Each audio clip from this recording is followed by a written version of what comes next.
في الاغلب ان دي هتبقى صباح الخير من غير مساء الخير، حسب انتوا بتسمعوني امتى. عشان احنا هنجهز ان شاء الله مع بعض النهارده. اخدكم جولة صغيرة كده انا هعمل ايه او بعمل ايه عامة قبل دايما الدراسة بيوم.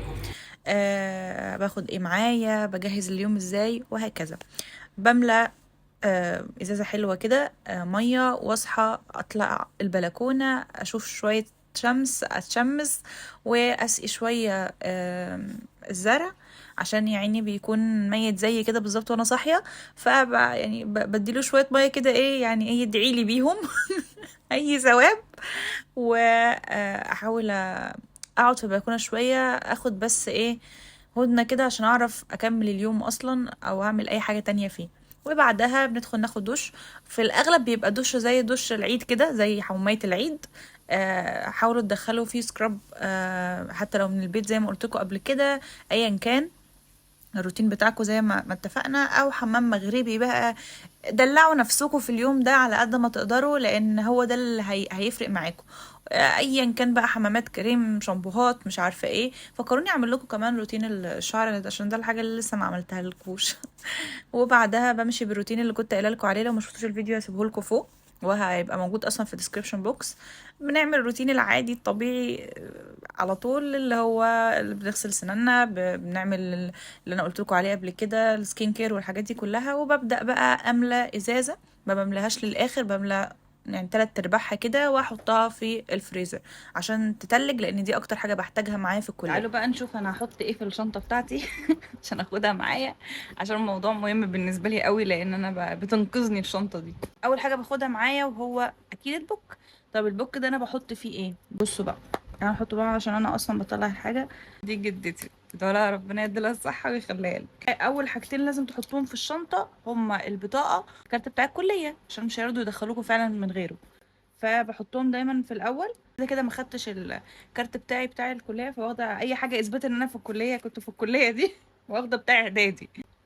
ال الكروت بتاعة المواصلات، سواء مواصلات مصر او جرين باص، لان اليوم اللي بنساه فيه بتسوح.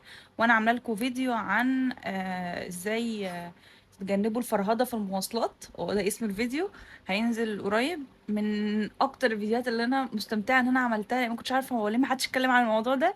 فيا رب يعجبكم. المهم يعني بحطهم هما كمان. ادخلي بقى.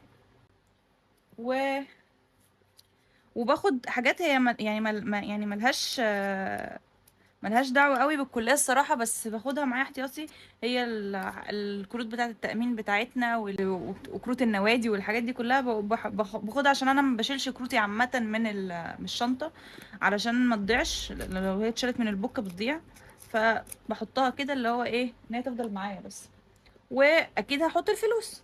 انا ما بحبش اخد معايا فلوس كتير ولا قليله، فالميزانيه دي بتبقى على حسب برضو كل واحد وكليته ومواصلاته، الحسبه دي بتختلف. انا مثلا باخد مثلا، ما بحبش اخد مثلا كتير قوي، علشان يعني ما بحبش اخد مصروفي كله، عشان لو حصل حاجه ما تسوحش، وفي نفس الوقت ما اصرفش كتير. وما بحبش اخد برضو حاجه تبقى قليله، عشان لو حصل اي ظرف يبقى اعرف اتصرف. فايا كان اللي باخدهم، المهم ان انا باخد اللي يكفيني، بعمل الحسبة بتاعتي كده اللي يكفيني في النهاردة هصرف ايه بتاع، وازود عليهم مثلا 50 جنيه، 100 جنيه. اشوف انا ايه اللي ممكن ازوده عليه، لو حصل اي حاجة اعرف اتصرف. المهم ان اهم حاجة ان انا باخد فكة معايا. خدوا فكة معاكم في السوستة بتاعت الشنطة. اصلا كده كده بحط فيها فكة كتير، كوينز كتير. هقول لكم على حاجه كمان بعملها. معرفش بقى ممكن حد يعملها او لا، بس انا بعملها لما دايما باخد الفلوس دي. بلاقيني لما بروح احاسب على اي حاجه، فبيجي لي فكه طول الوقت اكيد يعني. فبعمل حاجه انا بحبها قوي. اي كوينز بتتبقى بعينها واحطها في حصاله، او علبه او ايا كان.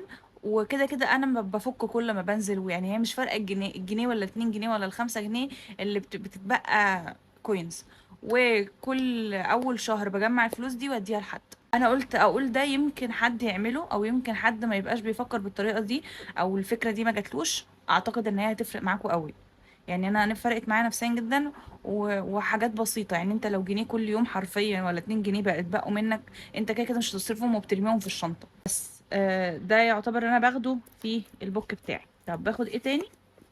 باخد الهاند كريم ده، انا قلت لكم عليه في الروتين بتاع البشره، ما اعرفش ليه بس هو بتاع ايدي يعني.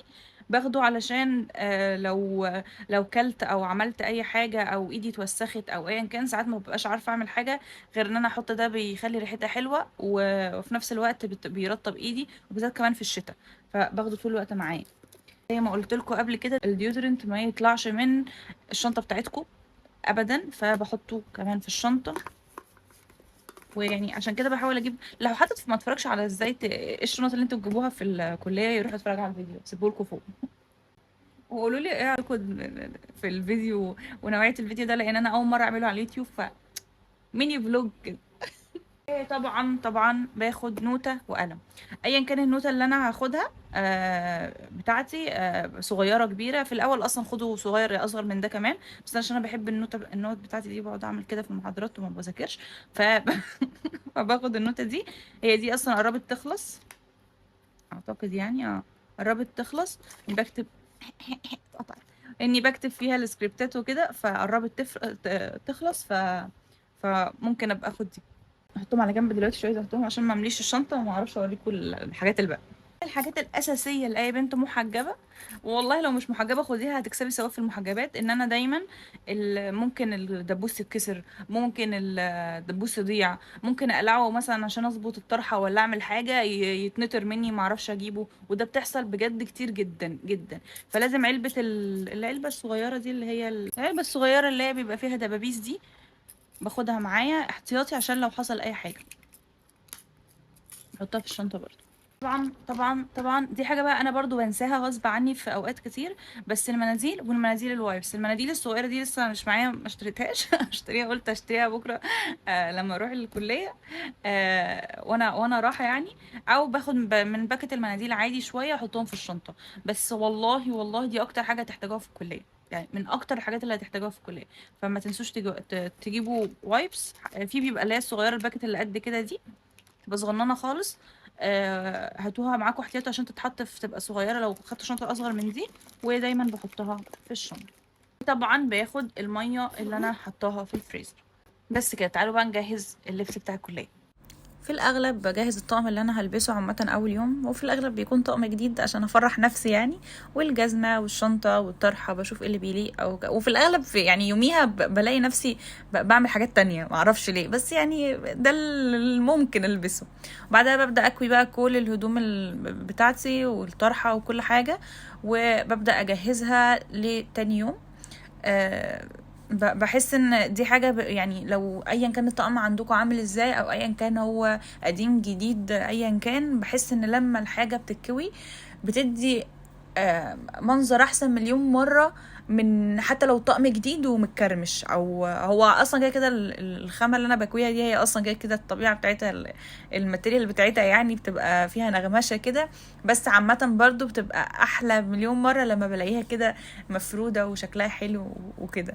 وبعدها بقى قبل ما بنام خالص برش بجيب السبراي بتاعي البادي ميست او بادي سبلاش ايا كان يعني، وقبل ما انام كده برش رشتين 3 كده على السرير، عشان انا قبل اليوم ده ببقى عامله زي العيال اللي في المدرسه اللي رايحين رحله ما بعرفش انام خالص، فده بيساعدني شويه ان انا انام.